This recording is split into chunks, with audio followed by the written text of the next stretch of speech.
So భాగవత కథలకు స్వాగతం. ఈరోజు మన కథాంశం గజేంద్ర మోక్షం. ఈ కథ చాలా చాలా విశేషమైనటువంటిది. మీకు అందరికీ కూడా బహుశా విని ఉండవచ్చు. కానీ ఈ భాగవత కథం ఎల్లప్పుడూ కూడా నిత్యం భాగవత సేవయే భాగవతే ఉత్తమ శ్లోకే.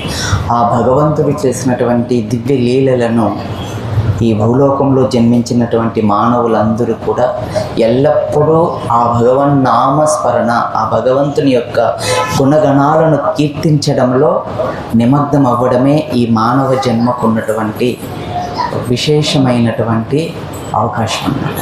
అందుకని మనమందరము కూడా ఈ భగవన్నామ సంకీర్తన చేయడం ఒక్కటే మన జీవితానికి ఏకైక ఆధారమై ఉన్నది. సో ఎందుకు ఏకైక ఆధారము అంటే, ఈ జీవుడు ఈ భౌతిక జగత్తుకు వచ్చిన తర్వాత అజ్ఞానాంతకారంలో ఏ విధంగా పడిపోతాడు, ఆ అజ్ఞానాంతంలో పడిపోయినటువంటి ఆ జీవుణ్ణి గురువు అనే ఒక తత్వం, ఆ గురువు అనే వ్యక్తి ఏ విధంగా రక్షిస్తాడు, ఆ భగవంతుడు ఏ విధంగా ఆ వ్యక్తిని రక్షిస్తాడు అనేది ఈ కథ మనకు నేర్పిస్తుంది. యొక్క అజ్ఞానాంతంలో ఉన్నటువంటి వ్యక్తికి ఏమీ కనిపించదు, అంత చీకటిగానే కనిపిస్తుంది. ఎప్పుడైతే మనకు చీకటి అయ్యిందనుకోండి, రాత్రి అయ్యిందనుకోండి, మనకు అంత చీకటిగానే ఉంటుంది. సూర్యుడు ఉన్నప్పుడు మనకు అంత వెలుగుగా ఉంటుంది, అంత కూడా మనం చూడగలుగుతుంటాం. కానీ చీకటి అయినప్పుడు మనం చూడలేము కదా. అటువంటి అజ్ఞానం గౌతమి తంత్రంలో కూడా ఈ విషయం చెప్పబడింది అన్నమాట. అటువంటి అజ్ఞానాన్ని తొలగించుకోవడం కోసమే ఈ యొక్క భౌతిక జగత్తులోకి ఈ జీవుడు వస్తున్నాడు అన్న విషయాన్ని మనం ఈరోజు నేర్చుకోవాల్సి ఉంటుంది.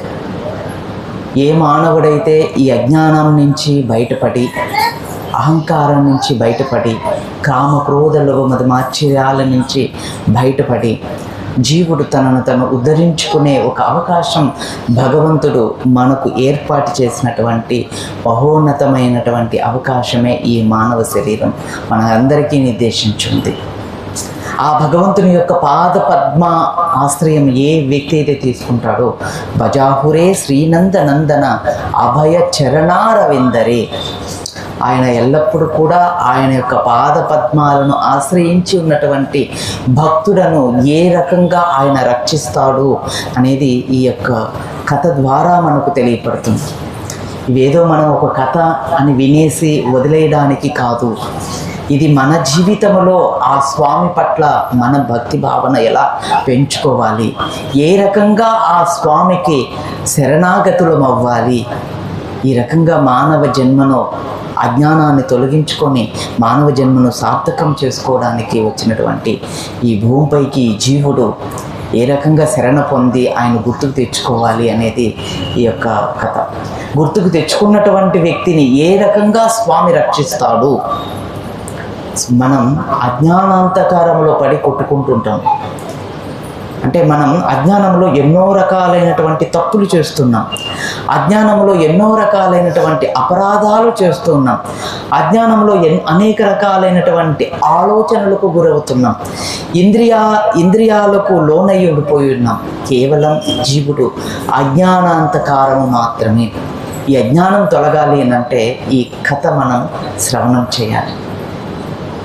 సో మనం గజేంద్రుని యొక్క మోక్షం ఎప్పుడు జరిగింది, ఎందుకు జరిగింది అనేది, మనం ఎలా జరిగింది ఈ లీల అనేది మనం తెలుసుకుందాం. స్వయంభవు మన్వంతర కాలంలో, అంటే మొట్టమొదటి మనువు, ఆయన స్వయంభవు మనువు అన్నట. బ్రహ్మచేత సృష్టింపబడినటువంటి ఆయన మొదటి మనువు అన్నమాట. ఆయన ఈ యొక్క సృష్టిలో మొట్టమొదటి మనువు. ఆయన పరిపాలనలో ఆయన జన్మించినప్పుడు, ఆయన భగవంతుని యొక్క సేవలో నిమగ్నమై ఉన్నప్పుడు కొంతమంది అసురులు ఏం చేశారు అంటే, ఆయన్ను సంహరించడానికి, అంటే ఆయన్ను భక్షించడానికి, ఆయన పైన దాడి చేయడానికి సంసిద్ధులైపోయారన్నమాట. ఆయన ఏం చేస్తున్నాడంటే, భగవంతుని యొక్క సేవలో ఆయన పూర్తిగా ధ్యానమగ్నుడై ఆయన యొక్క మనసును భగవంతుని పట్ల కైంకర్యం చేసి ఆ భగవంతుని స్మరిస్తున్నటువంటి సమయంలో ఈ అసురులు ఆయన పైన పడి అతన్ని సంహరించాలని అనుకున్నటువంటి సమయంలో సాక్షాత్ ఆ శ్రీమన్నారాయణుడు, ఆ భగవంతుడు, భక్త వత్సలుడైనటువంటి ఆ భగవంతుడు ఆ సమయంలో అక్కడ ఆవిర్భవించి ఆ స్వయంభవు మనువును రక్షిస్తాడనమాట.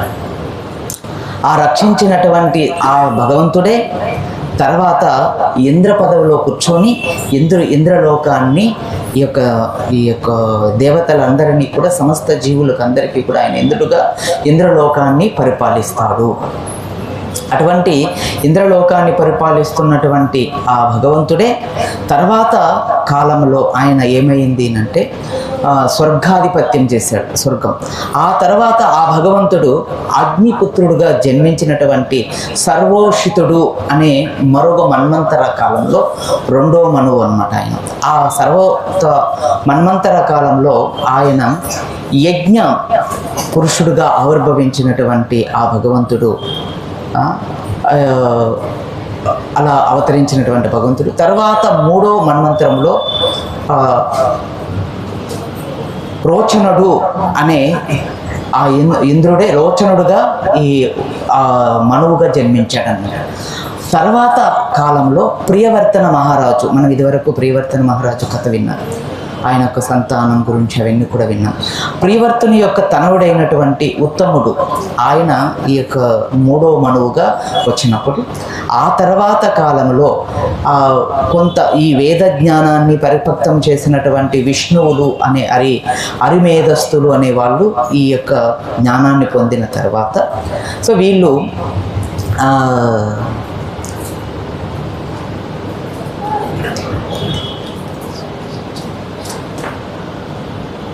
తర్వాత నాలుగో మన్వంతరంలో అంటే నాలుగో మనువైనటువంటి మన్వంతరంలో నాలుగో మన్వంతరం తామసుడు అనే మన్వంతరంలో ఈ గజేంద్ర మోక్షం జరిగింది అని మనకు భాగవత అనుగుణంగా మనకు తెలియపడుతుంది అన్నమాట. సో ఇవన్నీ ఎందుకు చెప్పుకుంటూ వచ్చామంటే ఈ యొక్క గజేంద్ర మోక్షం అనేది మొన్న జరిగిందా లేదా పోయే ద్వాపర యుగంలోనా సత్యయుగంలోనా అనేది అనేది ఆలోచన వస్తుంది. కానీ ఇది ఈ యొక్క సృష్టి ప్రారంభం నుంచి మొదట 2, 3, 4వ మన్వంతరంలో ఈ యొక్క గజేంద్ర మోక్షం జరిగినట్టు మనకు భాగవతంలో చెప్పబడుతుంది. తామసుడు అనే యొక్క మనువు కాలంలో ఈ యొక్క లీల జరిగిందనమాట. అయితే ఈ తామసుడు అనే మనువు ఆ కాలంలో జరిగినప్పుడు మన్వంతరంలో విష్ణు అరుమేధలు అనేటువంటి వారు ఆయన యొక్క భార్య అయినటువంటి హరిని ఆమె ద్వారా శ్రీహరి అంటే భగవంతుడు సాక్షాత్ ఆమె గర్భంలో జన్మించినాడు. అరిమేధస్సుకు హరినికి ఇద్దరికి కలిగి సంతానంగా భగవంతుడు సాక్షాత్ ఆ భగవంతుడు ఆవిర్భవించాడు.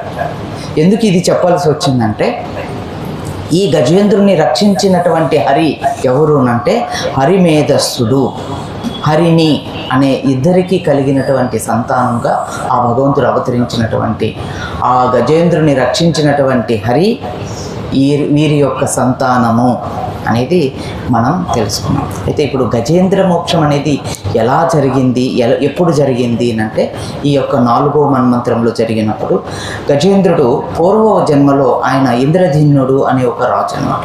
ఈయన పాండ్య దేశానికి సంబంధించినటువంటి ఒక రాజు. ఆయన చక్కగా రాజ్యాన్ని పరిపాలిస్తున్నాడు, ప్రజలందరినీ కూడా చక్కగా భక్తి మార్గంలో నడుపుతున్నాడు. ఆయన యొక్క పరిపాలనలో ప్రజలకు ఎటువంటి నష్టాలు లేకుండా అందరూ కూడా సుఖంగా, ఎటువంటి కష్టాలు లేకుండా అందరూ సస్యామలంగా ఉన్నాడు. ఎంతో దీర్ఘకాలం ఆ యొక్క పాండ్య దేశాన్ని చక్కగా పరిపాలించినటువంటి ఆ యొక్క ఇంద్రజిమ్న అనే మహారాజు ఆ పూర్వం రోజుల్లో ఎలా ఉండేది అంటే కొంత వయసు అయిపోయిన తర్వాత వాళ్ళు వనానికి వెళ్ళిపోయేవారనమాట.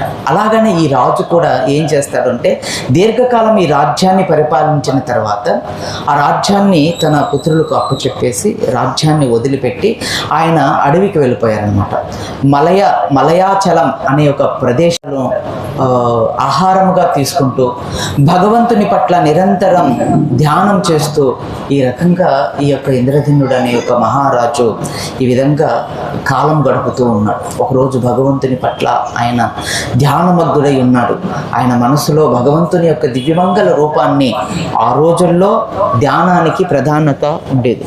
సో ఈ రోజుల్లో మనకు నామ సంకీర్తన ఎట్లా ప్రాధాన్యత ఇస్తున్నామో ఆ రోజుల్లో భగవంతుని యొక్క రూపము పట్ల ధ్యానం చేయడం అనేది ఆ రోజుల్లో ప్రధానంగా ఉండేదన్నమాట.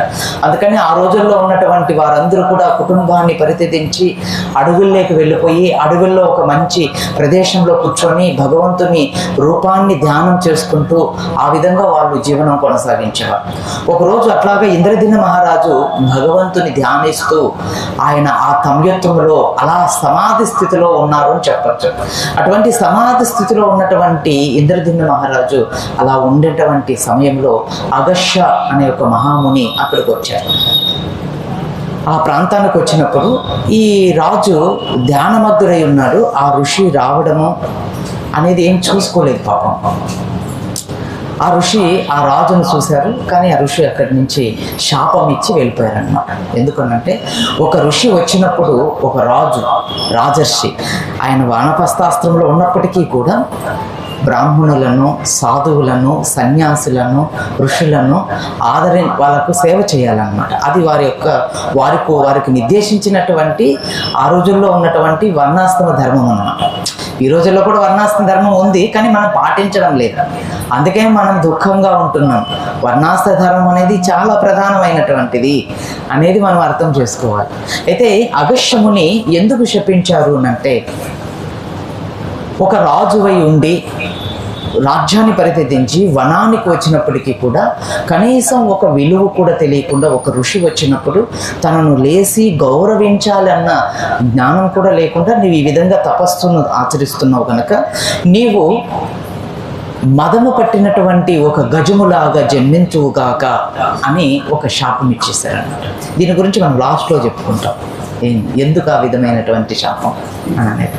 సో ఋషులు ఇచ్చే శాపం ఎంత మహోన్నతంగా ఉంటుంది అనేది మనం లాస్ట్లో చివరిలో మనం తెలుసుకుంటాం. అయితే ఆ ఋషి ఆ విధంగా శాపం ఇచ్చి ఆయన ఆ ప్రాంతాన్ని వదిలి వెళ్ళిపోయారన్నమాట. అయితే ఇది ఇంద్రదిన మహారాజుకు తెలిసింది ఈ విషయం. ఆయన తెలిసిన తర్వాత ఆయన మనలాగేం బాధపడలేదు. మనం ఏదైనా అన్నాం అనుకోండి మనం బాధపడతాం, అది మన స్వభావం అది. కానీ ఇంద్రదిన మహారాజు ఆ రకంగా బాధపడకుండా ఆ విషయాన్ని భగవంతుని యొక్క అనుగ్రహముగా దాన్ని స్వీకరించి మళ్ళీ తిరిగి అతను తన భక్తియుక్త సేవలో కొనసాగించడం ప్రారంభించాడు.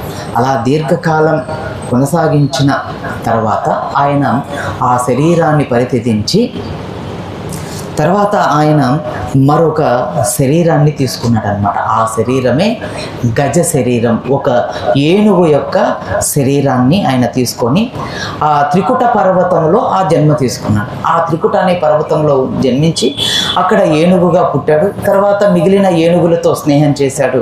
మనం ఎట్లాగైతే తోటి మనుషులతో స్నేహం చేస్తామో ఆ రాజు కూడా ఏనుగుగా పుట్టాడు. తను రాజు అన్న విషయం ఇప్పుడు తెలియదు, ఎందుకంటే ఆయన ఒక ఏనుగు శరీరంలో ఉన్నాడు. ఒక జంతువు ఏ విధంగా అయితే ఆలోచిస్తుందో, ఒక జంతువు ఏ రకంగా అయితే తింటుందో, ఒక జంతువు ఏ విధంగా తాగుతుందో, ఆడుకుంటుందో, అలానే ఈ గజేంద్రుడు కూడా తన యొక్క తోటి వారితో, స్నేహితులతోనూ, ప్రియురాలతోనూ, తన భార్యలతోనూ, తన సంతానంతోనూ ఎంతో ఆనందంగా విహార చేస్తున్నాడు. అనేక రకాలైనటువంటి భోగలాలాసను పొందుతూ ఉన్నాడు. ఆ శరీరంలో కూడా అతనికి ఎంతో సౌఖ్యం లభించింది. ఎంతో మంది ప్రియురాళ్ళు లభించారు. ఒక ప్రియురాలు కాదు, చాలామంది ప్రియురాళ్ళు.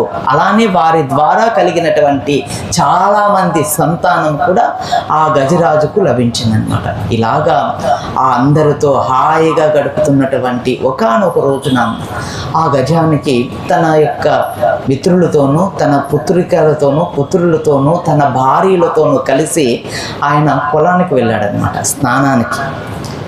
ఆ కొలానికి వెళ్ళి స్నానం చేస్తూ వెళుతున్నప్పుడు ఎలా ఉంది అంటే సింహాలు, పెద్ద పెద్ద జంతువులు, ఆ ఏనుగు యొక్క గుంపు వస్తూ ఉంటే అవన్నీ చూసి భయపడి పారిపోతున్నాయి అన్నమాట. అక్కడ ఉన్నటువంటి కొన్ని జంతువులు మాత్రమే ఆ గజేంద్రునికి సన్నిహితంగా ఉన్నటువంటి జంతువులు, నక్కలు, తోడేళ్ళు, కుందేళ్ళు, నెమిలులు ఇలాంటి చిన్న జంతువులు మాత్రమే, వాటికి మైత్రి ఉండడం కారణంగా అవి మాత్రమే అక్కడ అవి ఆ అరుపులు వింటున్నప్పటికీ కూడా అక్కడ హాయిగా అవి భయపడకుండా ఆహారం తింటున్నట్లు మనకు భాగవతంలో చెప్తుంది. మిగిలిన వేరు వేరే జంతువులన్నీ కూడా భయపడి ఆ గజరాజుకు భయపడి అవన్నీ ఆ ప్రాంతాన్ని వదిలిపెట్టి వెళ్ళిపోయాయి అని చెప్పి శ్రీమద్ భాగవతం చెప్తుంది. అలాగా ఆ కొలనుకు చేరుకున్నటువంటి గజరాజు ఇప్పుడు స్నానం చేయడం ప్రారంభించాడు. ఆ స్నానం ఎలా చేస్తున్నాడు అంటే తన తొండముతో నీళ్లను తీసి తన భార్యల పైన చల్లుతున్నాడు, తన పిల్లల పైన చల్లుతున్నారు. వాళ్ళు కూడా ఆ నీళ్లను తీసి గజరాజు మీద చల్లుతున్నారు, ఒకరిపైన ఒకరు చల్లుకుంటున్నారు.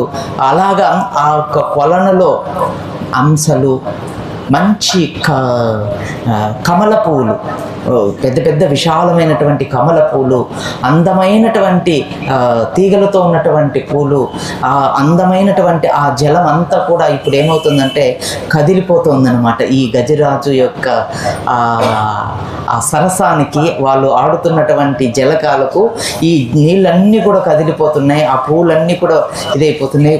కొన్నిసార్లు ఆ నీళ్లు తీసి ఇలా విసురుతూ ఉంటే వాళ్ళు కూడా ఎంతో ఆనందంగా, ఎట్లయితే మనం ప్రియుడు ప్రియురాలు కొలనుకు వెళ్ళినప్పుడు ఎవరూ లేకుండా ఒంటరిగా వారిద్దరే స్నానం చేస్తే ఏ రకంగా రమిస్తూ ఆనందాన్ని పొందుతారో, ఈ గజరాజు కూడా తన యొక్క సంతానంతోనూ తన భార్యలతోనూ ఇంకా ప్రియురాళ్ళతోనూ కలిసి అంతటి ఆనందంగా కాలాన్ని మర్చిపోయాడట ఆయన. పూర్తిగా ఆ కాలాన్ని మర్చిపోయినటువంటి గజరాజుకు ఇప్పుడు ఒక పెద్ద విపత్తు వచ్చేసింది. అలాగా ఆయన ఆ కొలను లోపలికి చల్లుకుంటూ అలా చల్లుతూ మధ్యలోకి వెళ్ళిపోయాడు. అలా ఆనందంగా విహరిస్తున్నటువంటి సమయంలో ఒక ముసలి వచ్చి తన కాలును పట్టుకున్నది అన్నమాట. మనం చదువుకునే రోజుల్లో ఒక పద్యం వచ్చేది తెలుగులో, నీళ్ళలోని ముసలి నిగుడు ఏనుగు పట్టు, స్థాల బలమే కానీ తన బలము కాదయ్యా, ఇస్తదా విరామ వినరవేమ అని మనం చదువుకున్నాం కదా. సో ఒక్కొక్క దానికి ఒక్కొక్క స్థానంలో వాటికి ఉన్నటువంటి బలం పట్టుకుంటుందన్నమాట. ఇప్పుడు మన ఊర్లో మనకు బలం, వేరే ఊర్లో పోతే మనకు బలం ఉండదు. మన ఇంట్లోనే మనకు బలం, వేరే వాళ్ళ ఇంట్లో బలం ఉండదు. అలాగా ఆ ముసలకి కూడా ఏంటి అంటే ఆ నీళ్ళల్లో ఉన్నప్పుడు దానికి ఎంతో బలం ఉంటుందన్నమాట. అయితే ఆ ముసలి యొక్క శరీరం చూస్తే చాలా చిన్నదిగానే ఉంటుంది, ఏనుక శరీరం చాలా పెద్దదన్నమాట. ఆ బలంలో కూడా ముసలి కంటే కూడా చాలా ఎక్కువ బలం ఉన్నప్పటికీ కూడా ఎప్పుడైతే ఈ ముసలి నోటి చేత ఆ గజరాజు పట్టబడ్డాడో అప్పుడు తను గట్టిగా అరవడం ప్రారంభించి ఆ ముసలి నోటి బారి నుంచి తప్పించుకోవడానికి గజరాజు తన కాలును లాగుతున్నాడు. తన లాగడమే కాదు, తన ప్రియురాళ్ళు, తన పుత్రులు, పుత్రికలు, భార్యలు అందరూ కలిసి తనను రక్షించే ప్రయత్నం చేశారు. ఎంతకాలం చేశారు? దీర్ఘకాలం చేశారు అని చెప్తున్నారు. అంటే ఎంతో కాలం, దీర్ఘకాలంగా ఈ విధంగా కొనసాగారు. చివరికి ఆ గజరాజును రక్షించలేకపోయారు ఎవ్వరు కూడా. తన భార్య గజం కానీ సంతానం కానీ ఎవ్వరు కూడా తన బలము కానీ ఏవి కూడా తనను ఇప్పుడు రక్షించలేకపోయారు. అంతేకాకుండా వారందరూ కూడా ఆ కొనలో నుంచి బయటకు వచ్చేసారు. తన పిల్లల సంతానం, తన భార్య అందరూ కూడా కొల నుంచి బయటకు వచ్చేసారు. కొద్ది రోజులు ఆ గట్టుపై నుంచి చూశారు, ప్రయత్నం చేశారు, లాగడానికి బయటకు వస్తాడేమో అని ప్రయత్నం చేశారు, అవ్వలేదు. అందుకని ఈ గజాలన్నీ కూడా తనను వదిలిపెట్టి వెళ్ళిపోయినాయి. ఆ రకంగా ఆ గజరాజు 1000 సంవత్సరాల కాలం ఆ యొక్క ముసలితో పోరాటం అనేది కొనసాగించింది అని చెప్పి భాగవతం చెప్తుంది. చూడండి, 1000 సంవత్సరాలు ఆ ముసటి నోటి నుంచి తన భారీగా పోరాటం సాగారు. తనకు ఎంతగానో ప్రేమించినటువంటి తన భార్య, ఎంతగానో ప్రేమించినటువంటి తన సంతానము, తన స్నేహితులు, బంధువులు అందరూ కూడా ఆ గజరాజును వదిలిపెట్టి వెళ్ళిపోయారు. కేవలం ఒక గజరాజు మాత్రమే మిగిలి ఉన్నాడు. ఆ గజరాజుతో పాటు ముసలి గజను పట్టుకునేది కాబట్టి ముసలి అక్కడ ఉంది. ఇప్పుడు ఆ కొలను ఒకప్పుడు ఆ కొలను అంతా కూడా అల్లకొల్లాలం చేసి ఆనందంగా విహార చేసినటువంటి ఈ గజం ఇప్పుడు సన్నగిల్లిపోయింది. శరీరం అంతా బలహీనంగా మారిపోయింది. ఆహారం లేదు, తత్కారణంగా ఆ యొక్క ఏనుగుకు ఉన్నటువంటి బలం రోజు రోజుకు హీనించిపోతుంది. ముసలికి రోజు రోజుకు బలం పెరిగిపోతుంది. మనం గుర్తుపెట్టుకోవాలి, భగవంతునికి ఎప్పుడైతే మనం దూరం అవుతామో బలహీనంగా మారుతాం, కలికి బలం పెరుగుతుంది. సో ఇక్కడ ముసలికి కూడా అదే పరిస్థితి కలుగుతుంది ఈ రోజున.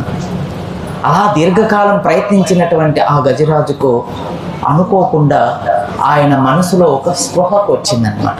ఏమిటి ఆ స్పృహ అంటే ఆయన పూర్వజన్మ గుర్తుకొచ్చింది. భగవద్గీతలో భగవంతుడు చెప్తారు, మతి స్మృతి జ్ఞానం అపోహనం ఛాన్స్. మనకు ఈ సమయంలో మనకు భగవంతుడు గుర్తుకు భక్తి చేయడం వల్ల ఆపద సమయంలో భగవంతుడు ఎలా తనను రక్షిస్తాడు. స్వల్ప మధ్యస్య ధర్మస్య ధ్యాయతో మహతో భయత్ అని భగవద్గీతలో స్వామి 2వ అధ్యాయంలో చెప్పాడు. 15వ అధ్యాయంలో జ్ఞానాన్ని ఇస్తాను అని చెప్పాడు, బుద్ధిని ఇస్తాను అని చెప్పాడు భగవంతుడు.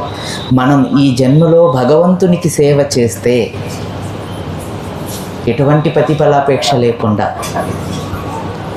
అటువంటి సేవ మనం ఎప్పుడైతే చేస్తామో, ఎప్పుడైనా సరే ఈ జీవుడికి కష్ట సమయం వస్తే ఆ స్వామి ఎలా ఆ జీవుణ్ణి రక్షిస్తాడు.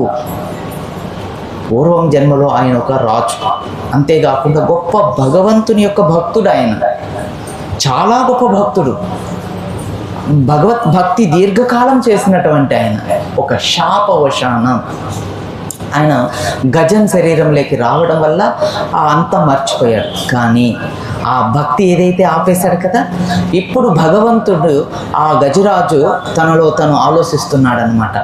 ఈ సర్వస్తుకుష్టమైనటువంటి వ్యక్తి ఎవరైతే ఉన్నారో ఆ వ్యక్తిని నేను ప్రార్థిస్తున్నాను అని తన హృదయంలో నుంచి ఒక ప్రార్థన ప్రారంభం చేశాడు. ఇంకా ఆయన పేరు కూడా చెప్పలేదు. ఈ దృశ్యాన్ని దేవతలందరూ కూడా చూస్తున్నారు. బ్రహ్మ చూస్తున్నాడు, శివ చూస్తున్నాడు, ఇంద్రాది దేవతలందరూ కూడా చూస్తున్నారు. అంతమంది దేవతలు ఆ యొక్క గజేంద్రుడు పడుతున్నటువంటి అవస్థను చూస్తున్నాడు. గజేంద్రుడు ఎవరి కోసమో ఎదురు చూస్తున్నాడు. కానీ ఒక ప్రార్థన అయితే ఆయన చేస్తున్నాడు. ఏమిటి ఆ ప్రార్థన అంటే, అందరికంటే సర్వోత్కృష్టమైనటువంటి వాడు నన్ను రక్షించుగాక. అటువంటి ఆ భగవంతునికి ఈ కమలాన్ని నేను అర్పిస్తున్నాను. ఎందుకంటే నాకు ఇంతకాలం నేను పోరాడి ఇంక ఏ క్షణమైనా ఈ శరీరాన్ని నేను పరిత్యజిస్తాను. అంటే ఇంకా నాకు ఒకవేళ నువ్వు భగవంతుడు నన్ను అనుగ్రహించి నాకు మళ్ళీ జీవితాన్ని ఇచ్చినప్పటికీ కూడా నేను ఎందుకు బతకాలి? ఇప్పుడు నాకు తెలిసిపోయింది నా భార్య బుద్ధి ఏమిటి, నా పిల్లల యొక్క బుద్ధి ఏమిటి, నా బంధువుల యొక్క బుద్ధి ఏమిటి అని తెలిసిన తర్వాత కూడా బుద్ధున్నోడు వల్ల ఇంటికి వెళ్తాడా? మారుతాడు కానీ ఇంటికి వెళ్ళాడు. అప్పుడు గజరాజు జంతు శరీరంలో ఉన్నప్పటికీ కూడా ఆయన అటువంటి మార్పును స్వీకరిస్తున్నాడు. కానీ అందుకని భగవంతుని కోరుతున్నాడు అనమాట, నేను ఎటువంటి వరాన్ని నిన్ను కోరుకోవడానికి నేను పిలవడం లేదు. మరి దేనికోసం పిలుస్తున్నాడు? తను ఆ ముసలి భార్య నుంచి ఈ యొక్క సమయం, ఈ శరీరం వదిలే సమయం ఆసన్నం అయిపోయింది కనుక నీ నామస్మరణతో ఆ భాగ్యాన్ని నాకు కల్పించు స్వామి అని మాత్రమే ఆ గజేంద్రుడు భగవన్నామస్మరణ మాత్రమే కోరుకుంటున్నాడు. అయితే అందరికంటే శ్రేష్టమైన వాడు, సర్వస్థ జీవులను రక్షించేవాడు, సర్వ పోషకుడైనటువంటి వాడు, అట్టివాడు నా ప్రార్థనను ఆలకించుగాక అని గజరాజు ప్రార్థిస్తున్నాడు. అంతమంది దేవతలు చూస్తున్నప్పటికీ కూడా ఎవ్వరు కూడా కాపాడలేదని భాగవతం చెప్తుంది. ఇప్పుడు ఈ గజేంద్రుని యొక్క ప్రార్థనలో మనం భాగవతంలో మళ్ళీ ఆ ప్రార్థనలకు ఒక సపరేట్గా మనం చెప్పుకున్నాం. ఎందుకంటే ఆ ప్రార్థనలు చాలా విశేషమైనటువంటివి. ఇప్పుడు ఆ ప్రార్థనలన్నీ చెప్పుకుంటే మనం కథను పూర్తి చేసుకోలేము.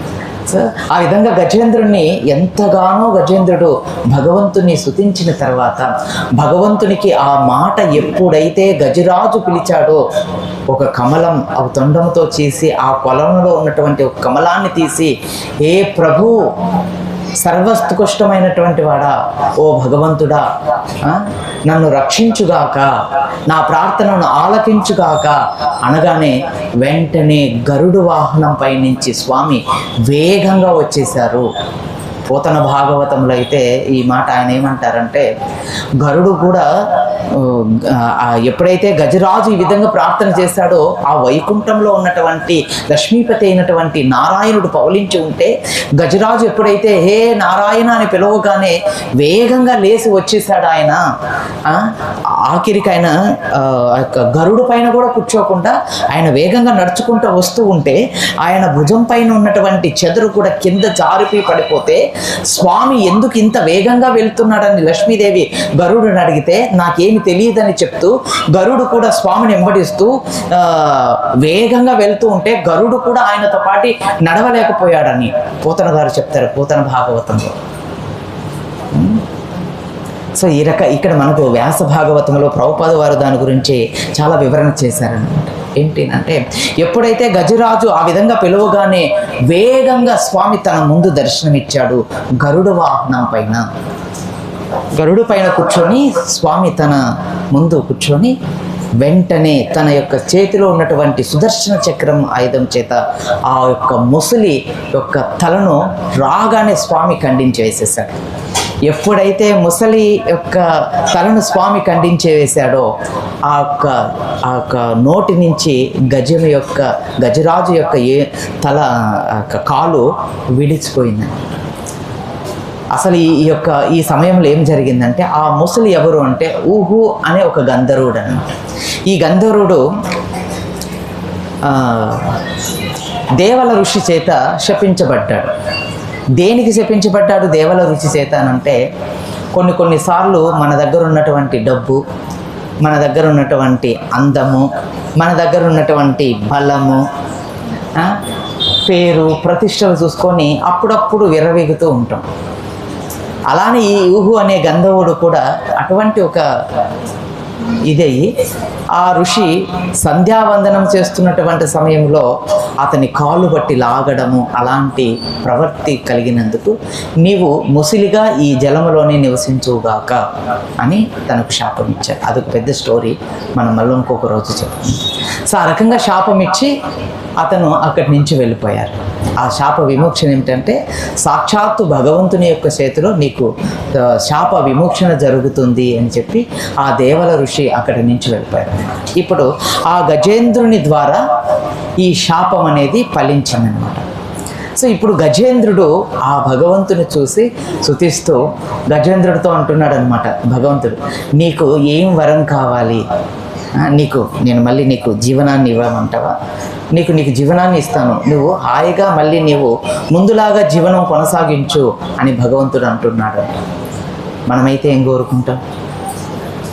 మనమైతే పర్లేదులే, మళ్ళీ అవి తప్పులు జరుగుతాయి, ఏముంది, మళ్ళీ బతికొచ్చాడు అంటే మళ్ళీ ఏమన్నా భార్య మనసు మార్చుకుంటుంది, సంతానం బంధువులు మనసు మార్చుకొని మళ్ళీ కలిసిపోతారు అనుకుంటాం. వాళ్ళ సిచ్యువేషన్ ఎప్పుడు ఒకట్లా ఉంటుందని మనకు తెలియదు. కానీ గజరాజుకు మాత్రం మంచిగా బుద్ధి వచ్చిందనమాట. ఏమిటి అంటే, నాకు ఈ కుటుంబము కావాలని కానీ సంపద కావాలని కానీ నేను మళ్ళీ ఇంకొక భోగాన్ని పొందాలన్న ఆలోచనే నాకు లేదు ప్రభు. నేను మిమ్మల్ని ప్రార్థించేది ఏమిటి అంటే, నీ నామస్మరణ చెయ్యాలి, నీ భక్తియుక్త సేవలో నేను నిమగ్నం అవ్వాలి, ఇది ఒక్కటే నాకు చాలు అని ఆ గజరాజు స్వామిని కోరుకుంటున్నాడు అనమాట. సో గజేంద్రుని వల్ల మనమందరం కూడా నేర్చుకోవలసినటువంటి గొప్ప విషయం, ఈ భౌతిక జగత్తు ఎలా ఉంటుంది అంటే, మన దగ్గర బలం ఉన్నప్పుడు, ధనం ఉన్నప్పుడు బంధువులు, స్నేహితులు, భార్య, పిల్లలు ఉంటారు. ఇవి వెళ్ళిపోయిన తర్వాత మనతో ఎవ్వరూ ఉండరు. అందుకని బుద్ధిమంతుడైనటువంటి వ్యక్తి భగవద్భక్తి మార్గంలో అభివృద్ధి అవ్వడానికి ప్రయత్నం చేస్తాడు. ఈ భౌతిక జగత్తులో ఇది పోతే ఇంకొక దానికి, అది పోతే ఇంకొక దాని కోసం ఏ బుద్ధి ఉన్నటువంటి వ్యక్తి ప్రయత్నం చెయ్యడు. బుద్ధి పనిచేసే వ్యక్తి ప్రయత్నం చెయ్యడు, భగవంతునికి శరణాగతుడు అవుతాడు. గజమై లాంటి వాడు కూడా చూడండి, స్వల్ప మధ్యస్థ ధర్మస్య ధ్యాయతో మహతో భయత్, చిన్నపాటి సేవ చేసినా కూడా భగవంతుడు ఎల్లప్పుడూ తనను మర్చిపోకుండా రక్షిస్తానని భగవద్గీతలో మాట ఇచ్చాడు స్వామి. అదే మాటను ఇప్పుడు గజేంద్రుని యొక్క రూపంలో ఈ మనకు అనిపిస్తుంది, అగస్త్యముని ఎందుకు అలా శాపం పెట్టాడు, అంత గొప్ప రాజుకి ఎందుకు శాపం పెట్టాడండి అని అంటే, భగవంతుని యొక్క అనుగ్రహం ఎలా ఉంటుంది, తన భక్తులను స్వల్పమాదిగా సేవ చేస్తే కూడా ఆయన భక్తులను ఆ భగవంతుడు ఎలా రక్షించుకుంటాడు అని తెలియచేయడం కోసమే ఆ మహర్షి శాపం పెట్టారని ఆచార్యులు చెప్తారు. అందుకని మహర్షుల యొక్క శాపం, మహర్షుల యొక్క కోపం మనకు లాభాన్ని చేకూరుస్తుంది. ఎవరైనా భౌతిక వ్యక్తి మన పట్ల అసూయ పెంచుకున్నారనుకోండి, అప్పుడు మనం నష్టపోతాం. అదే ఆధ్యాత్మిక వ్యక్తి మన పైన కోపం చేసుకున్నాడు అనుకోండి, మనం నష్టపోం. మనలో పరివర్తన రాకపోతే మన దరిద్రం అంతే, అది మన కర్మ అంతే. అటువంటి భక్తులకు మనం దూరం అవుతున్నామంటే అది మన దురదృష్టం, అంతకన్నా దురదృష్టం మరొకటి ఏది లేదు. అది మనం అర్థం చేసుకోవాల్సినటువంటి విషయం. సో అందుకని ఇక్కడ స్వల్ప మధ్యస్థ పూర్వం చేశాడు కదా జన్మలో, ఆయన రాజ్యాన్ని పరిత్యజించి ఆయన తపస్సును ఆచరిస్తూ భగవంతుని ధ్యానం చేసుకుంటూ ఎల్లప్పుడూ భగవంతుని చింతనలో ఉన్నటువంటి మహారాజుకు శాపం అనుకోకుండా జరిగింది. అసలు అక్కడ ఇవ్వనవసరం లేదు, ఆయన ధ్యానమగ్నంలో ఉన్నాడు, కానీ అలా ఇచ్చారు. ఎందుకు ఇచ్చారు అంటే, భగవంతుడు ఏ రూపంలో ఉన్నా సరే మనం భక్తి చేస్తే, ఏ శరీరంలో ఉన్నా సరే ఆ భక్తి మనలను ఎలా రక్షిస్తుంది అని చెప్పడానికే ఆ మహర్షి ఆ భగవంతుని యొక్క కీర్తిని, ఆ భగవంతుని యొక్క భక్తుల యొక్క భక్తి యొక్క గొప్పతనాన్ని తెలియజేయడం కోసం అటువంటి అనుగ్రహాన్ని ఆయన అనుగ్రహించాడు. అది మనం అర్థం చేసుకోవాల్సింది. అందుకని భగవద్భక్తి వల్ల నష్టపోయేది ఏమీ లేదు. అందుకని భగవద్గీత మీరు 2వ అధ్యాయం చదవండి, 40వ శ్లోకం. స్వల్ప మధ్యస్య ధర్మస్య ధ్యాయతో మహతో భయత్. కొద్దిపాటి సేవ కూడా అపారమైనటువంటి విపత్తుని రక్షిస్తాడనమాట స్వామి. అపారమైనటువంటి విపత్తు నుంచి మనం రక్షించబడతాం స్వామి యొక్క సేవలో ఉంటే. స్వామి యొక్క సేవలో మనం ఉంటే, స్వామి యొక్క భక్తి యొక్క సేవలో ఉంటే రక్షించబడుతూ ఉంటాం. ఈ గజరాజు పూర్వం ఎప్పుడో ఆయన భక్తి చేశాడు, ఎప్పుడో పూర్వ జన్మలో భక్తి చేశాడు, కానీ అది ఏదో జన్మలో చేశాడు. కానీ ఆయన 4వ మన్వంతర కాలంలో గజేంద్రుడుగా ఆయన జన్మించాడు. జన్మించినటువంటి ఆ రాజును భగవంతుడు గుర్తు పెట్టుకొని అది మర్చిపోకుండా తిరిగి ఆ గజరాజు బాధపడుతుంటే వెళ్ళి తనకు సహాయం చేశారు. అక్కడ దేవతలందరూ కూడా చూస్తున్నారండి, ఇంద్రాది దేవతలందరూ కూడా చూస్తున్నాడు. గజరాజును ఎవరు రక్షించలా. ఎందుకు రక్షించలేదు అంటే భాగవతం చెప్తుందనమాట, ఆయన ఎవరిని పిలుస్తున్నాడో తెలియలా. అంటే వాళ్ళందరూ కూడా అనుకుంటున్నారు అనమాట, నేను బలమైన కంటే నేనెందుకు బలమైన, నాకంటే బలమైన ఆయన ఉన్నాడు, నాకన్నా బలమైన వాడు ఇంకోటి ఉన్నాడు. అందరికీ బలం, పోతన భాగవతం చెప్తున్నది బలం ఎవ్వడు అనేసి ప్రహ్లాద చరిత్రలో. అట్లా బలవంతులకు కూడా బలాన్ని ఇచ్చేవాడు శ్రీమన్నారాయణుడు, ఆ సాక్షాత్తు శ్రీకృష్ణ భగవానుడే. సమస్త జీవులకందరికీ కూడా బలం ఆయనే, నీకు నాకు సమస్త జీవులకందరికీ కూడా బలము ఆయనే, బుద్ధి ఆయనే, జ్ఞానం కూడా ఆయనే, అన్నీ ఆయన నుంచే మనకు వస్తాయి.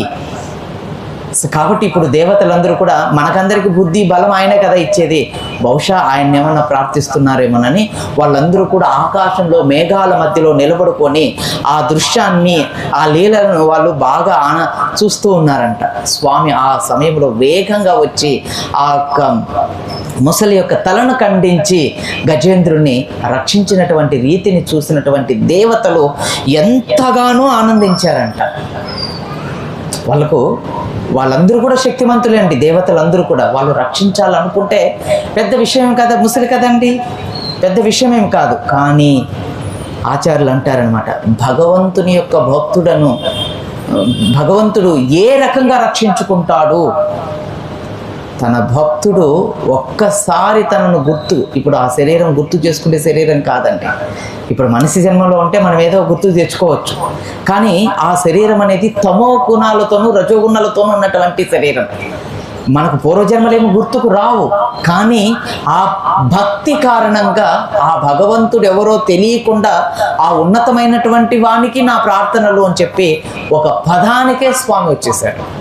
అది స్వల్ప మధ్యస్థ ధర్మస్య. మనమేంటి ఇక్కడ భగవంతునితో వ్యాపారం చేస్తాం. మనకు మందిరానికి రాగానే లాటరీ తగలాల, మందిరానికి రాగానే మన అన్నీ సక్సెస్ అయిపోవాలా, ఈ భౌతిక జగత్తులో దుఃఖాలయం అశాశ్వతం నా పుణ్యవతి మహాత్మానం సంసిద్ధిం పరమం గత అని భగవద్గీతలో చెప్తూ ఉన్నాడు స్వామి. ఇక్కడ దుఃఖాలే ఉంటాయి. మనం తెలుసుకోవాల్సింది ఏంటంటే ఆయన పట్ల భక్తిని పెంచుకోవాలి.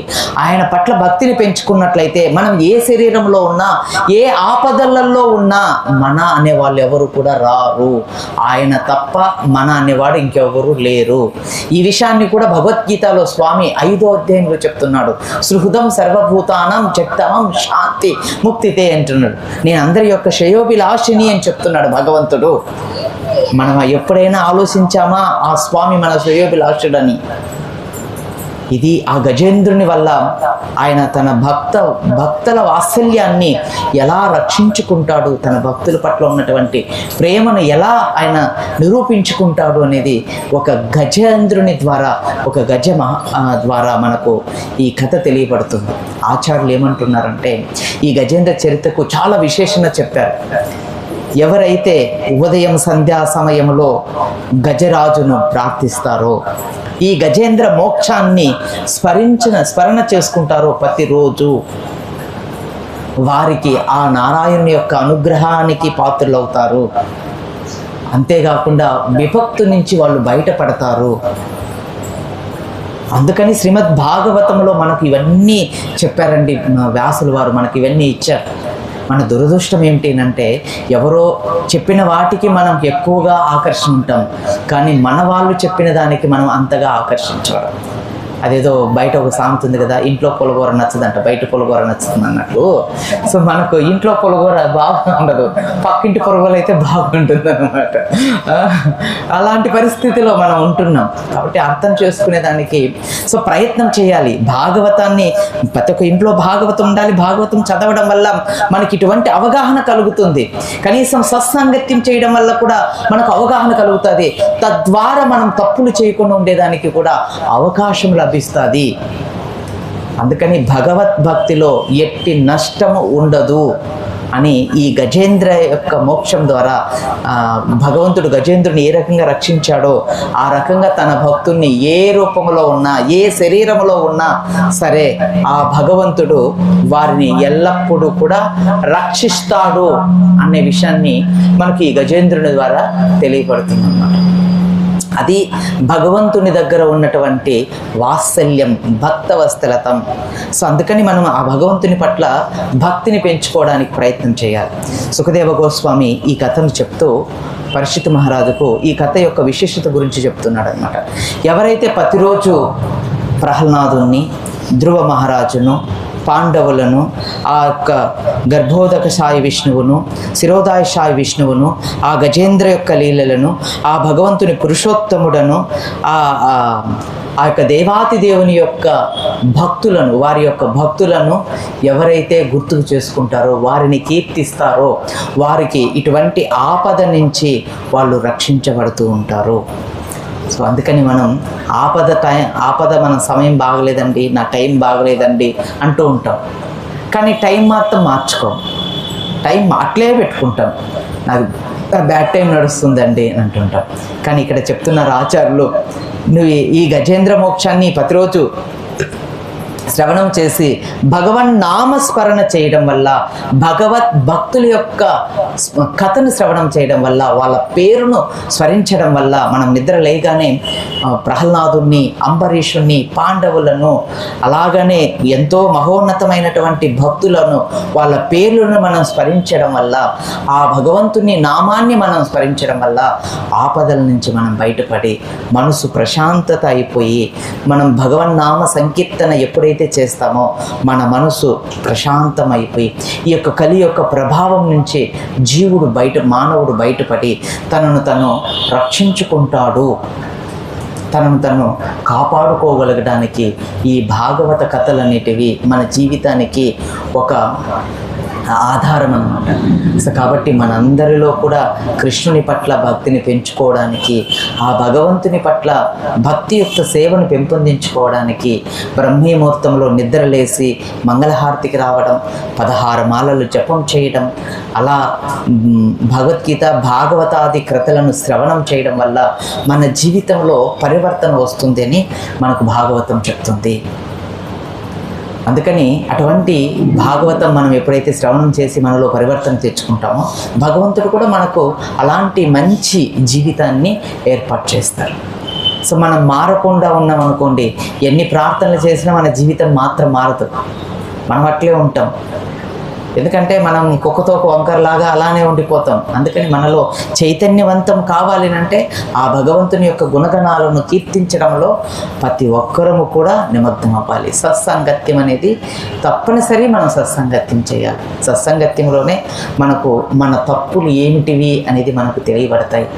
మనకున్నటువంటి అహంకారాన్ని మనం తొలగించుకోగలుగుతాం. అహంకారం, మనకున్నటువంటి అజ్ఞానం చూడండి, మనం మొదట్లోనే చెప్పుకున్నాం, గౌతమి తంత్రంలో ఈ అజ్ఞానం గురించి ప్రత్యేకించి చెప్పారనమాట. అజ్ఞానం అనేది ఎవరు తొలగిస్తారు అంటే గురుదేవులు మాత్రమే మనకున్నటువంటి అజ్ఞానాన్ని తొలగిస్తారు. కానీ మనం అట్టి గురుదేవులను కూడా మనం తిరస్కరించే స్థితిలో మనం వచ్చాము అనుకోండి, ఇంకా మనల్ని ఆ నారాయణుడు ఏ రకంగా రక్షిస్తాడు? కాబట్టి మన జీవితంలో శుభపదం అంటే మంగళపదమైనటువంటి జీవనం మనకెలా నడుస్తుంది? గురువు యొక్క తత్వం ఏమిటి అంటే సమస్త జీవులకు శ్రేయస్సునిచ్చేవాడు, అందరికీ శుభాన్ని చేకూర్చేవాడు, అజ్ఞానాన్ని తొలగించి అంధకారం అనే యొక్క చీకటి నుంచి వెలుగులోకి తీసుకొని వచ్చేవాడే గురువు. ఆ వెలుగే ఆ కృష్ణుడు. ఆ కృష్ణుడితో పరిచయం చేపించి భగవన్నామ సంకీర్తనలో నిమగ్నం చేపించేవాడే గురువు. అటువంటి గురువును మనం ఆశ్రయించడం వల్ల, ఇది గౌతమి తంత్రం అనే గ్రంథంలో ఈ విషయం చెప్పబడింది, మనకున్నటువంటి అజ్ఞానం అంతా కూడా నశించి ఆ భగవంతుని యొక్క కృప చేత జ్ఞానాన్ని పొందిన వాళ్ళమై రక్షించబడతాము, కాపాడబడతాము. అందుకని ఈ మానవ జన్మ అనేది చాలా విశేషమైనటువంటి జన్మ.